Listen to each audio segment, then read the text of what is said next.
Las infecciones respiratorias siguen siendo una de las causas de morbimortalidad grandes en Latinoamérica, principalmente países en vías de desarrollo, eh, donde, donde miremos estadísticas van a diverger un poco. Por lo general tenemos un 25% de presencia en los menores de 2 años, son causas de muerte todavía de manera importante en los menores de 5 años, y entre esas vamos a tener la neumonía, el sarampión todavía, y bordetela pertussis, la tosferina, que sigue estando presente en nuestros lactantes.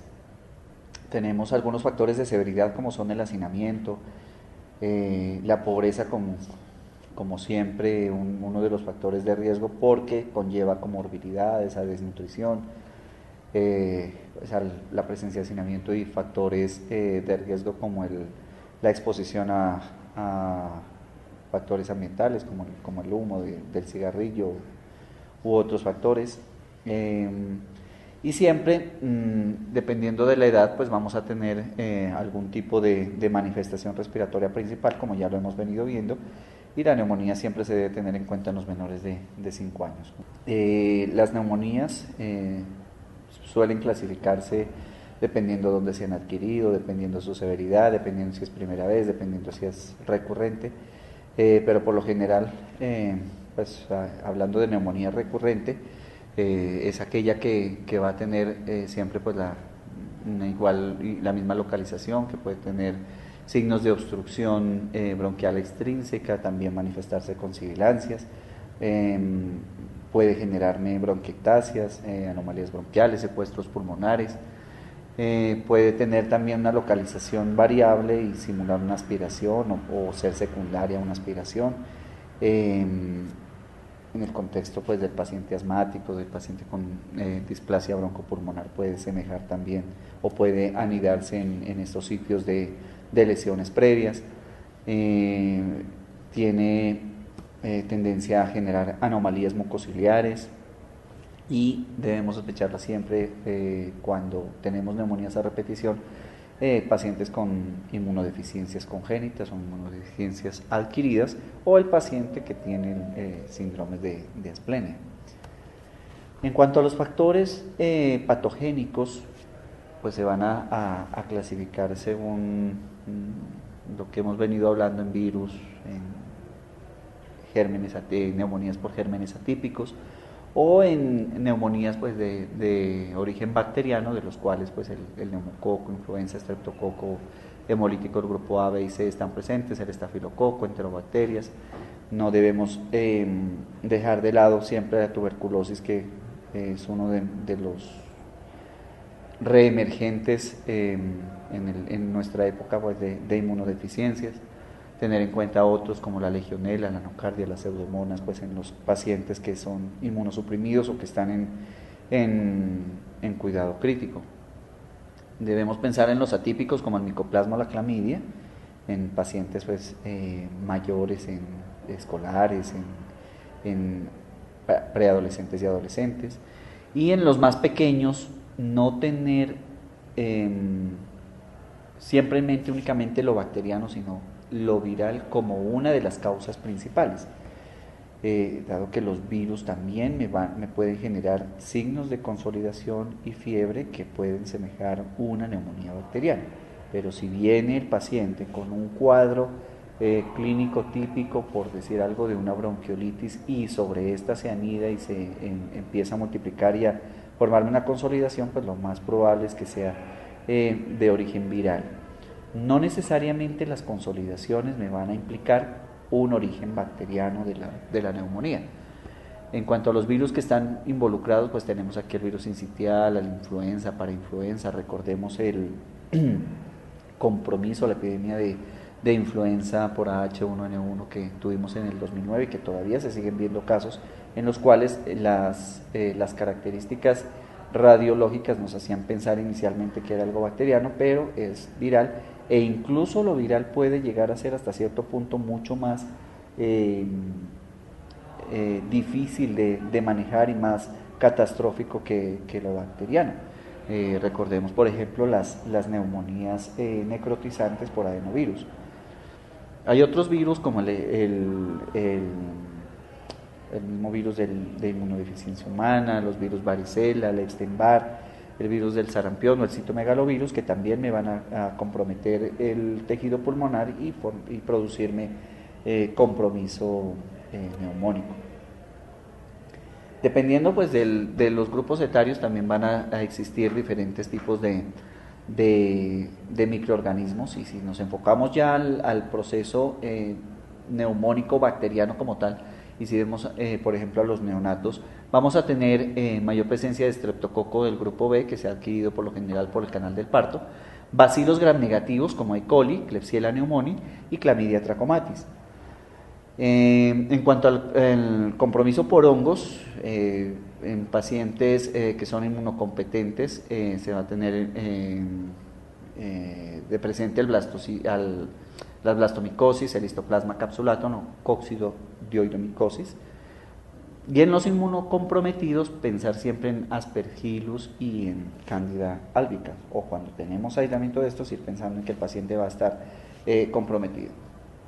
Como les decía, no siempre el hecho de tener ausencia de consolidaciones me va a decir que el paciente no tenga una neumonía, porque puedes tener toda la clínica que vamos a ver más adelante, tener una placa que no compagina y puede estar haciendo un proceso inicial de un foco neumónico que por lo general puede ubicarse en región retrocardíaca y no verse a primera vista. ¿Cuándo pedir una radiografía de tórax en el paciente que estoy sospechando una neumonía? El paciente que ingresa taquipneico, que tiene dificultad respiratoria, que va a tener síntomas y signos de compromiso respiratorio alto, un aleteo nasal, con retracciones, con estertores, con un murmullo vesicular disminuido y que tenga todos los factores de riesgo que previamente hemos analizado, pues va a ser más sugestivo de un proceso neumónico.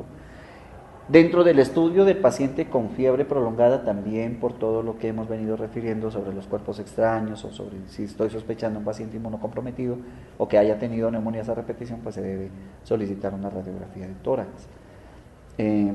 Aunque pues estos síntomas de fiebre o los síntomas respiratorios altos o de fiebre prolongada pues suelen ser menos definidos en lactantes, allí impera pues la sospecha clínica. El TAC de tórax suele estar indicado en aquel paciente con una neumonía complicada, una neumonía recurrente en la misma localización, que nos hará pensar posiblemente en una aspiración o en algún compromiso anatómico de esa zona, y es un medio diagnóstico pues, que nos va a permitir identificar de manera más precisa o valorar de manera más precisa una determinada región anatómica.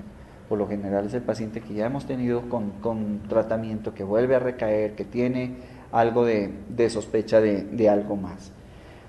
Cuando el paciente tiene unas opacidades grandes, cuando tiene una neumonía que no responde al tratamiento, que pensamos que puede tratarse de otra etiología, pues vamos a necesitar de una tomografía.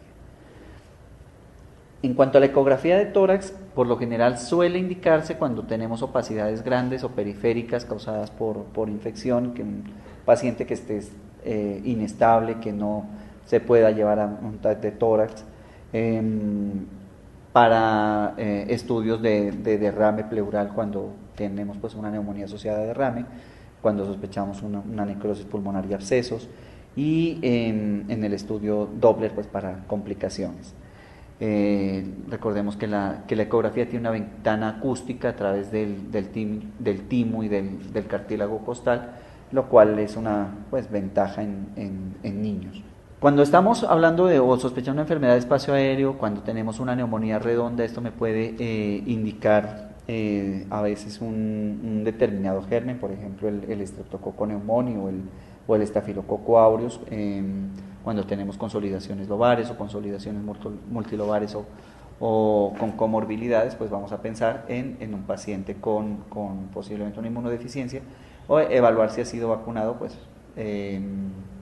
o si ha recibido antibióticos previos. Tenemos que ir pensando en un cuadro de un neumococo resistente.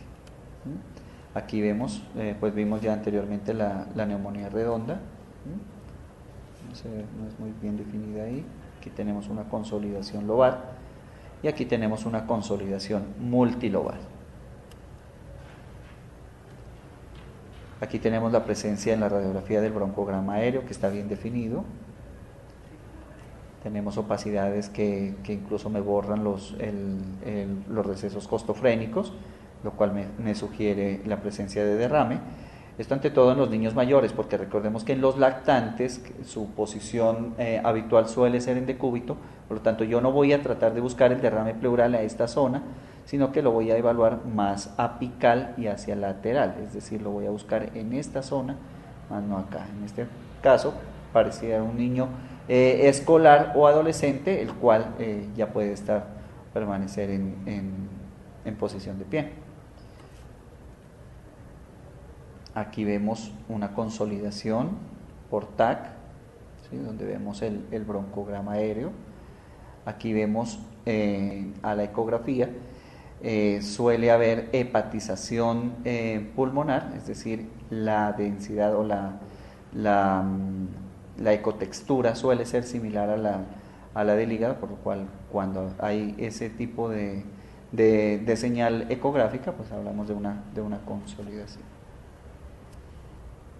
Aquí vemos de nuevo un paciente con un compromiso multilobar de predominio derecho, en el cual podemos ver cómo se desprende de la reja costal el campo pulmonar, el lóbulo superior y medio básicamente, no se ve el lóbulo inferior, y todo esto, como ven, está ocupado por líquido. Hay opacidades que coalescen, es una placa de mucho compromiso, hay muchos patrones allí. Es un paciente que puede ser candidato para una tomografía de tórax. Esta es una placa con compromiso también multilobar, en el cual su patrón de diseminación nos puede hacer pensar en gérmenes oportunistas, en gérmenes atípicos, en hongos inclusive, en virus, y no olvidar también pues, la TBC. En cuanto al compromiso de si es viral o bacteriana, la radiografía o cualquier examen, test diagnóstico no va a ser 100% sensible para decirme, no, la característica de esta radiografía me hace pensar en bacteriano. No, los virus también pueden provocar imágenes similares. Incluso las neumonías en pediatría, hasta un 90% pueden ser virales. El paciente puede tener una placa con hiperinsuflación, con opacidades intersticiales, con manguitos peribronquiales, también pueden presentarse atelectasias que a veces confundimos con consolidación. Son menos comunes pues opacidades del espacio aéreo y presencia de broncograma aéreo y efusión pleural en lo viral, pero no significa que no puedan estar también. En cuanto a lo bacteriano, pues sí van a tener opacidades asociadas a derrame pleural, agrandamientos lobares y abombamiento de las cisuras. Pueden presentarse con cavitaciones, con opacidades en parches segmentarias o lobares, pero definitivamente no existe una placa que me diga necesariamente, hola, yo soy bacteriana y hola, yo soy viral. Aquí tenemos algunos ejemplos, ¿sí? Muchos de ellos parecieran tener características si tuviéramos la clínica a la mano y algunos otros exámenes de compromiso bacteriano. Miren este gran compromiso multilobar aquí derecho. Miren acá, neumonías que tienen derrame. Aquí también vemos el derrame, como yo les decía, más hacia la parte apical. Diagnóstico diferencial: atelectasias, hernias hiatales, malformaciones gastrointestinales, secuestros pulmonares, tumores tumores en general que estén ocupando la cavidad torácica. Me pueden semejar cuadros de neumonía. Por lo tanto, es necesario tener siempre la clínica a la mano. Entonces, el paciente que llega con cuadro de dificultad respiratoria, febril, que ha venido recibiendo incluso a veces tratamientos antibióticos previos, que tiene unas imágenes previas que no estaban, que tiene imágenes que comparadas pues con las previas muestran francamente opacidades, pues es muy sugestivo de una neumonía. Que sea bacteriana o no, pues dependerá de muchos factores. Cuando nos decidimos por el tratamiento ya para una neumonía bacteriana, tenemos que tener en cuenta la clasificación. Si es una neumonía adquirida en la comunidad, debemos definir si el paciente, dependiendo de su clínica o de cómo lo veamos, se le va a dar un tratamiento ambulatorio o se va a hospitalizar. Por lo general el paciente pediátrico va a tener algunos factores de riesgo similares, como ya lo hemos venido diciendo en todo el compromiso respiratorio, es decir, tengo un hospital cercano, tengo unos padres que son responsables, no tengo hacinamiento, no tengo otros factores de riesgo que haga que de pronto se me vaya a complicar. Si tengo un buen estado nutricional, una buena red de apoyo, está vacunado, no hay signos o sospecha de maltrato, pues el paciente podría manejarse de manera ambulatoria si no tiene pues un cuadro de dificultad respiratoria como tal.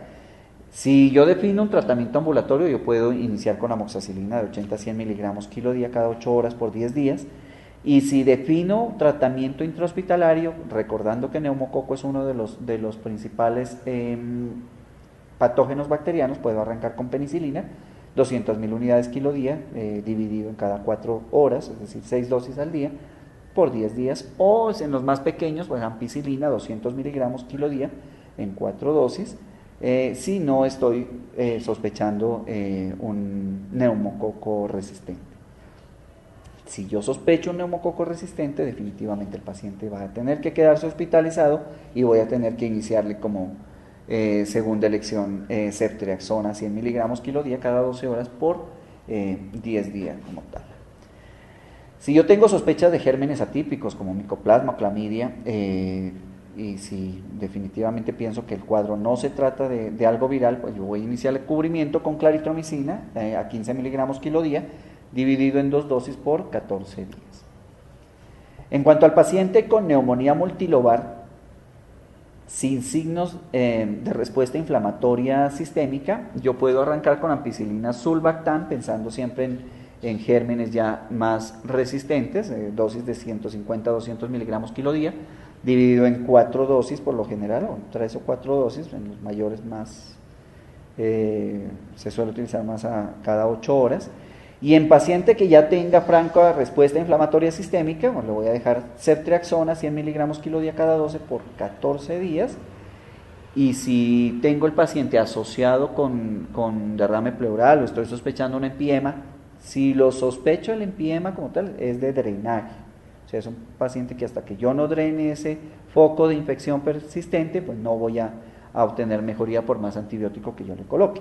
Pero si es un paciente con un derrame pleural, no sugestivo tampoco de drenaje, pues le voy a arrancar tratamiento de una vez con ceftriaxona y se le puede asociar oxacilina, dosis de 200 miligramos kilo día, dividido cada 6, también extendido entre 2 a 3 semanas. Si yo sospecho la infección por un estafilococo aureus meticilino resistente, ya tendré que cambiar mi esquema de oxacilina por clindamicina o incluso por vancomicina. La clindamicina, recordar que la dosis va a ser de 30 a 40 miligramos kilo día, dividido en 4 dosis, cada 6 horas, o incluso en el paciente que tenga otros factores de riesgo, voy a utilizar como segunda opción o como tercera opción la vancomicina, siempre dejar de última opción vancomicina, a dosis de 40 miligramos kilo día cada 6 horas, y podemos extender también a 14 o 21 días.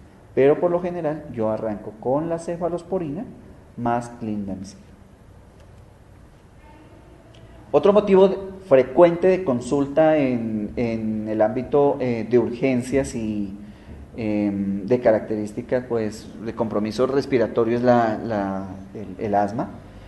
La crisis asmática es uno de los factores o de las patologías a la cual nos vemos enfrentados muy frecuentemente, un paciente ante todo preescolar y escolar e incluso adolescente que ingresa por sed de aire, que ha dejado de utilizar sus medicamentos aliviadores y controladores, o que se ha expuesto o que ha tenido exposición a varios alergenos, va a ingresar a nuestro servicio de urgencias con un cuadro de dificultad respiratoria progresiva, con tos, con sibilancias, o el hecho de no tener sibilancias, pues me va diciendo que la situación está más grave, porque significa que la entrada de aire está completamente disminuida, y también es un motivo de consulta frecuente de dolor torácico. Es decir, no todo dolor torácico en urgencias, y ante todo en pacientes preadolescentes, adolescentes, es de origen cardiovascular o digestivo. También tenemos que pensar en que los bronquios, al contraerse, me van a provocar dolor de tipo opresivo. Y esta patología tiene diferente compromiso. Puede haber productos celulares inflamatorios, detritos en la vía aérea, va a haber lesiones estructurales de la vía aérea, va a haber compromiso del músculo liso con proliferación del mismo, y lo cual me va a generar una suma de factores para que haya mayor broncoobstrucción y que el cuadro sea pues más severo. Por lo general se van a presentar espasmos de la musculatura lisa bronquial, hay inflamación de la vía aérea, hay signos de atrapamiento aéreo con hiperinsuflación a partir del sitio de obstrucción distal al sitio de obstrucción, que funciona, pues este sitio de obstrucción va a funcionar como una válvula en donde difícilmente entra el aire, pero más difícil va a ser para sacarlo. Entonces el paciente va entrando en un estado cada vez de mayor sed de aire, y recordemos que la estructura torácica comprende pulmones y corazón. Por lo tanto, si yo empiezo a atrapar aire a expensas del espacio del mediastino, me va a terminar generando un choque obstructivo, como lo vamos a ver más adelante. Va a haber alteraciones progresivas de la ventilación-perfusión, el cual el paciente va a entrar o va a aumentar su espacio muerto, va a generar hipoxemia, va a generarle fatiga muscular por la capacidad de agotamiento del músculo estriado, y por último va a terminar desarrollando pues, una acidosis respiratoria por falla en la ventilación.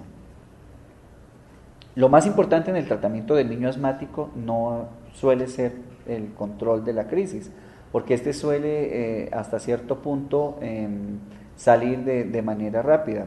Nosotros debemos tener el control ambulatorio de este paciente. Como podemos ver aquí, si tenemos al paciente que suele estar controlado, pero si convive en un ambiente donde todo le favorece para desarrollar la patología respiratoria, pues nunca vamos a tener control de este paciente.